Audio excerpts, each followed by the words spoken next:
પિતૃ શ્રાદ્ધ પૂરા થાય તે પહેલા તુલસીના છોડ પર બાંધી દો આ એક વસ્તુ, બની જશો તમે કરોડો રૂપિયાના માલિક। નમસ્કાર, જય માતાજી મિત્રો પિતૃ પક્ષ દરમિયાન તમે તુલસી સાથે જોડાયેલો ઉપાય કરો છો તો તમને કરોડોના માલિક બનતા કોઈ રોકી શકશે નહીં। મિત્રો, ફક્ત તમારે તુલસીના છોડ પાસે આ એક વસ્તુ મૂકી દેવાની છે અને જો તમે આ ઉપાય કરો છો તો તમારું જીવન ધન દોલતથી ભરાઈ જશે।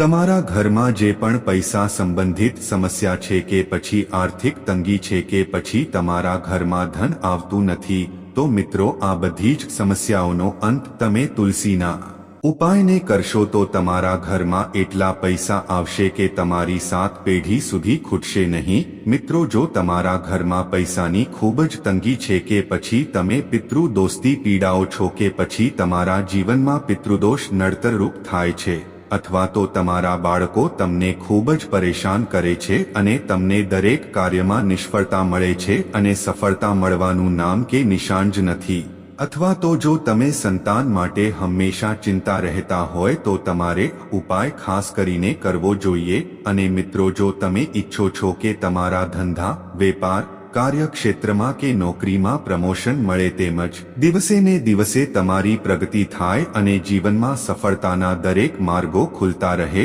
તો મિત્રો તેવા લોકોએ પણ આ ઉપાયને અવશ્ય કરવો જોઈએ।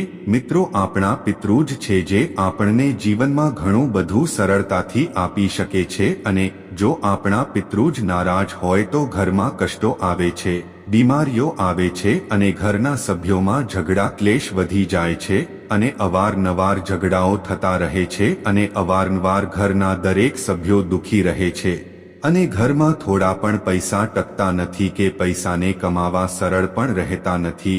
તેવી જ રીતે મિત્રો, જો કોઈ આપણા પૂર્વજો કે પિતૃઓ આપણા પર પ્રસન્ન થઈને આશીર્વાદ આપી દે તો ઘરમાં હંમેશા સુખ, શાંતિ અને સમૃદ્ધિ જળવાઈ રહે છે, તેમજ ઘર હંમેશા ધન ધાન્યથી ભરેલું રહે છે અને એવા ઘરમાં કોઈ વસ્તુની કમી પણ હોતી નથી। મિત્રો, આવા ઘરમાં ના તો ધનની કમી રહે છે કે ના તો વૈભવની અને તેવા ઘરમાં દરેક વસ્તુ સરળતાથી મળી જાય છે તેમજ ધન પણ આવ્યા જ કરે છે અને પૈસો પણ આવે છે અને બીજી તરફ તે ઘરમાં બીમારીઓ તો પ્રવેશ કરતી જ નથી।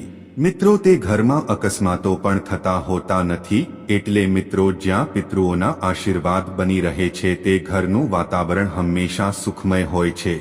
તેથી મિત્રો, જો તમે પણ ઈચ્છો છો કે તમારા ઘરમાં સુખ, શાંતિ અને સમૃદ્ધિ જળવાઈ રહે અને તમારું ઘર પણ ધન ધાન્યથી ભરાઈ રહે, તો મિત્રો પિતૃ પક્ષમાં તમે પણ તુલસીના છોડ પાસે આ વસ્તુ રાખીને આ ઉપાય જરૂર કરી દેજો, જેથી કરીને તમારા પિતૃઓ પ્રસન્ન થાય અને તમને આશીર્વાદ આપે। મિત્રો, આ ઉપાય કરવાથી તમારા પિતૃ નારાજ નહીં રહે અને પિતૃ દોષ પણ દૂર થઈ જશે અને જેમના પિતૃ નારાજ નથી તેવા લોકોએ પણ આ ઉપાય અવશ્ય કરવો જોઈએ, જેથી કરીને પિતૃઓ કદી તમારાથી ક્રોધિત ના થાય અને તેમના આશીર્વાદ તમારા ઉપર બનાવી રાખે। મિત્રો, તુલસીનો છોડ એ કોઈ સામાન્ય છોડ હોતો નથી અને માં લક્ષ્મીનો આ છોડમાં વાસ હોય છે। સાથે જ જો તમારા જીવનમાં ધનને લગતી સમસ્યાઓ વધુ પડતી છે તો પિતૃ પક્ષમાં તુલસી સાથે સંકળાયેલો ઉપાય ચોક્કસ કરવો જોઈએ।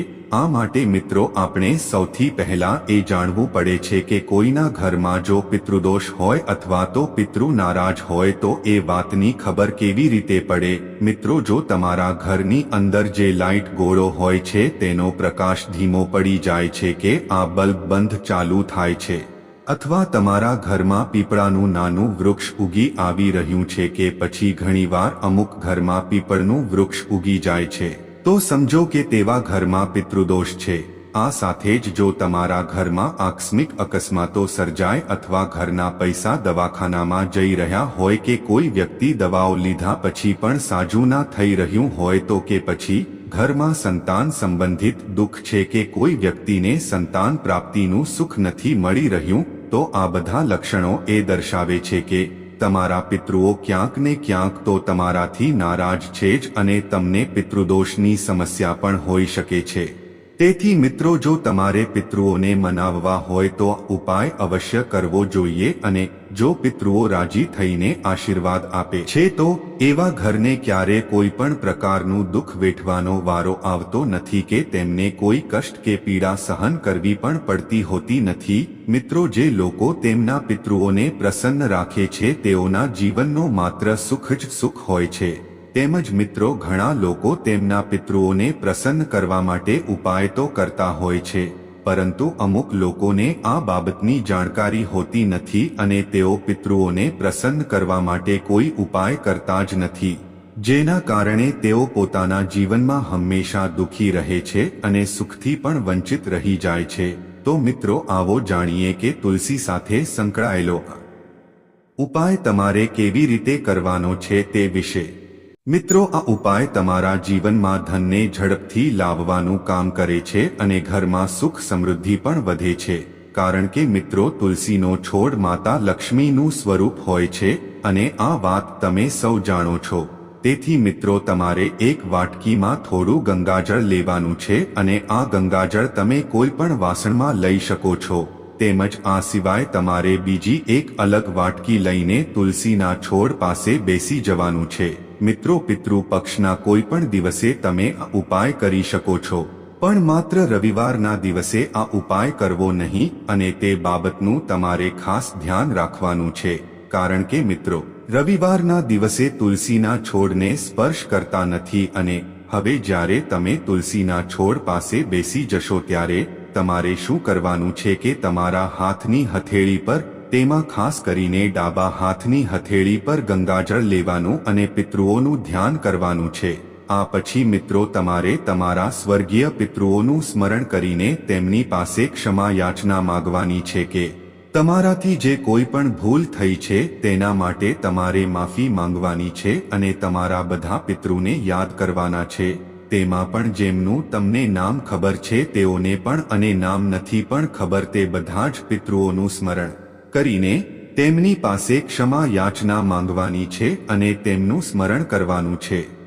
મિત્રો, તુલસીના છોડની બાજુમાં તમે જે વાટકી રાખેલી છે તેમાં તમારે થોડું ગંગાજળ નાખવાનું છે અને આ પછી તમારે ફરીથી આ ગંગાજળને હથેળીમાં લઈ ફરીથી તમારા પિતૃઓનું ધ્યાન કરવાનું છે અને તે ગંગાજળ ફરીથી તે જ વાટકીમાં નાખી દેવાનું છે. મિત્રો, આ રીતે તમારે 5 કે 7 વાર ગંગાજળ તમારી હથેળીમાં લેવાનું છે અને તમારા પિતૃઓનું સ્મરણ કરીને તે વાટકીમાં નાખવાનું છે.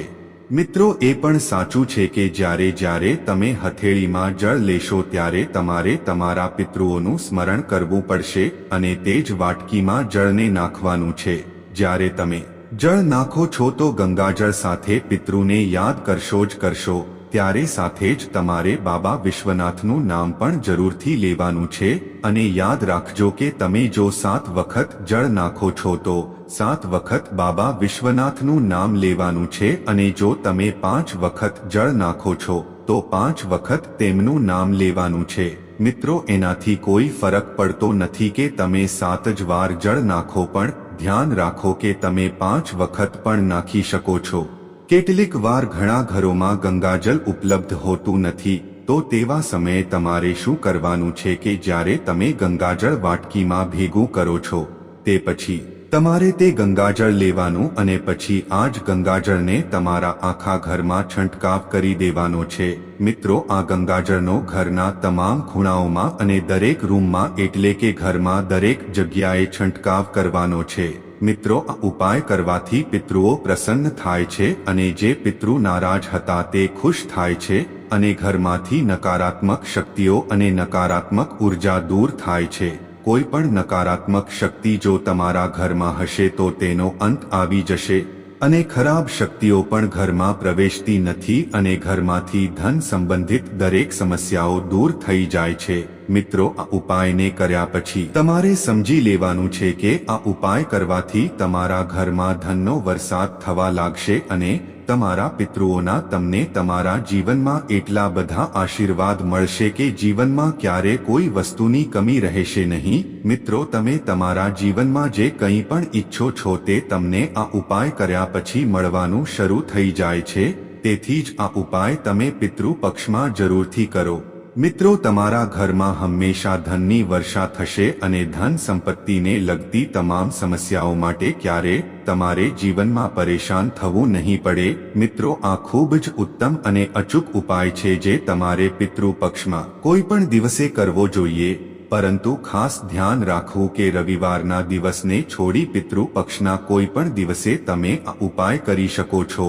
મિત્રો, હવે બીજા ઉપાયની વાત કરીએ તો જેને પિતૃ પક્ષમાં કરવાથી પિતૃ ચાહે કેટલા પણ નારાજ કેમ ના હોય પણ તેઓ તમારાથી ખૂબ જ પ્રસન્ન થશે અને એવા આશીર્વાદ આપશે કે તમારા ઘરમાં સુખ સમૃદ્ધિ અને શાંતિ જ રહેશે, તેમજ ઘરમાંથી લડાઈ ઝઘડા અને કાળ કંકાશ પૂરેપૂરી રીતે દૂર થઈ જશે અને સુખ સમૃદ્ધિ તમારા ઘરમાં વધશે.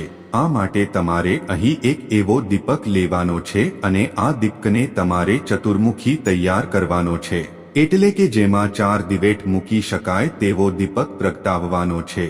આ માટે તમે માટીનો એક દીપક લો અને તેમાં 4 દિવેટ મૂકો અને આ દીપકમાં તમારે સરસવનું તેલ નાખવાનું છે અને આ દીવો તમારે તમારા ઘરની દક્ષિણ દિશામાં મૂકવાનો છે. આ દીવો તમારે તમારા પિતૃઓ માટે કરવાનો છે અને તમારા પિતૃઓની આગળ ક્ષમા માગવાની છે અને તેમને કહેવાનું છે કે અમારાથી જે પણ ભૂલ થઈ હોય તે અમને માફ કરજો અને આ દીપક તમારા માટે છે એમ તેમને પ્રાર્થના કરવાની છે. મિત્રો, તમારા પિતૃઓ માટે દીપકને દક્ષિણ દિશામાં લગાડવો અને પિતૃઓની પાસે તમારે ક્ષમા માગવી પડશે. મિત્રો, આ ઉપાય જો તમે પિતૃ પક્ષમાં કરો છો અથવા તો સર્વ પિતૃ અમાસના દિવસે પણ જો કરો છો તો તમારા પિતૃ ક્યારેય નારાજ રહેતા નથી અને આશીર્વાદ આપીને જ જાય છે અને ક્યારે પિતૃ દોષ કે તમને જીવનમાં કોઈ પણ મુશ્કેલીનો સામનો કરવો નહીં પડે. મિત્રો, જો પિતૃ પ્રસન્ન થઈ જાય તો તે ઘરને ધનથી ભરવામાં વધુ સમય નહીં લાગે અને આ સત્ય છે. તેથી મિત્રો, તમારે તમારા પિતૃઓને પ્રસન્ન કરવા માટે આ પિતૃ પક્ષના કોઈ પણ દિવસે આ ઉપાય કરવો જોઈએ. મિત્રો, જો તમે આ ઉપાયને અમાસના દિવસે કરો છો તો તે ખૂબ જ ઉત્તમ છે અને સર્વ પિતૃ અમાવસ્યા 2 ઓક્ટોબરે છે અને આ દિવસ ઉપાય કરો છો તો જીવનમાં ઘણા બધા ચમત્કાર તમને જોવા મળશે. તેમજ પિતૃ પક્ષ દરમિયાન તમે તુલસી સાથે જોડાયેલો આ ઉપાય કરો છો તો તમને કરોડોના માલિક બનતા કોઈ રોકી શકશે નહીં. મિત્રો, જો તમે કંઈ સમજાયું ન હોય કે કંઈ પૂછવું હોય તો તમે વિડીયોમાં કોમેન્ટ કરીને પૂછી શકો છો. મિત્રો, જો તમે વિડીયોમાં આટલા સુધી બની રહ્યા હોય તો આપ સૌનો દિલથી આભાર. તેમજ મિત્રો, વિડીયોમાં આપેલ માહિતી આપ સૌને પસંદ આવી હોય તો વિડીયોને એક લાઇક કરી દેજો અને વિડીયોને શેર અવશ્ય કરી દેજો. તેમજ ચેનલ પર નવા હોવ તો ચેનલને સબસ્ક્રાઇબ કરીને બેલ નોટિફિકેશનને ઓલ ઉપર સેટ કરજો, જેથી અમારા આવનાર દરેક વિડીયોની માહિતી આપ સૌને સૌપ્રથમ મળી રહે. તેમજ કોમેન્ટ બોક્સમાં પિતૃ દેવો ભવ ચોક્કસ લખજો. ફરી મળીશું એક નવા વિડીયોમાં. ત્યાં સુધી આપ સૌને જય માતાજી, જય પિતૃદેવ, જય માતા લક્ષ્મી.